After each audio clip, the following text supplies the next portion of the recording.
Why hippos don't eat fish. The Kikuyu people believe that in the days of long, long ago, when the good Lord Ngai made his plans for all the creatures upon his earth, he made the hippopotamus as an animal of the forests and plains. But the hippopotamus was greedy and, finding plenty of food all round him and no enemies to worry about, he grew fatter, and fatter and fatter, and the fatter he grew, the more he suffered from the heat of the equatorial midday sun.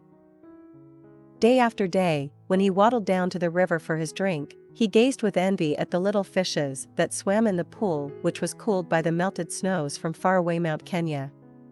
Oh, he would sigh, how wonderful it would be if I could live, like Ngai's little fishes, in the clear, cool, refreshing water. The hippopotamus pondered over his trouble for many days, and eventually decided to approach the Lord of all creation. Please, good Lord Nai, he cried loudly to the heavens upon one particularly hot day, allow me to leave the forests and the plains. Let me live instead in the clear, cool waters of your rivers and lakes, for the heat of the fiery sun is killing me.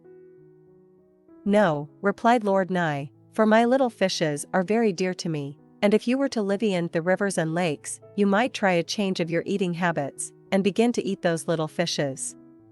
That would never do. No, you must continue to live upon the dryland. So the hippopotamus stayed sadly in his home in the forests and plains, where the sun continued to beat down mercilessly on his unprotected hide. This is more than I can bear, moaned the poor creature. Please, please, good Lord Nai, let me leave the forests and plains, and become a creature of the rivers and lakes. I promise most faithfully that I will not eat your little fishes. The great Lord Nai thought the matter over, while he looked down upon the plains baking in the heat of the tropical sun, and eventually his heart softened.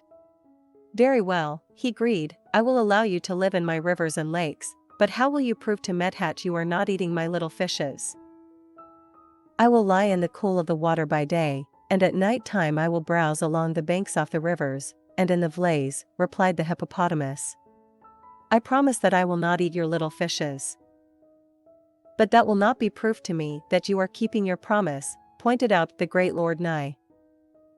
Well then, answered the hippopotamus, I will come out of the water every time that food passes through my body, and I will scatter my dung on the earth with my tail. All that I have eaten will be spread out in your sight, and you will see for yourself that there are no fish bones. Surely this will be proof enough. So this is way, to this very day, the hippopotamus comes out of the water to scatter its dung as it looks up to heaven and says, Look Nai, no fishes. And that is why hippos don't eat fish.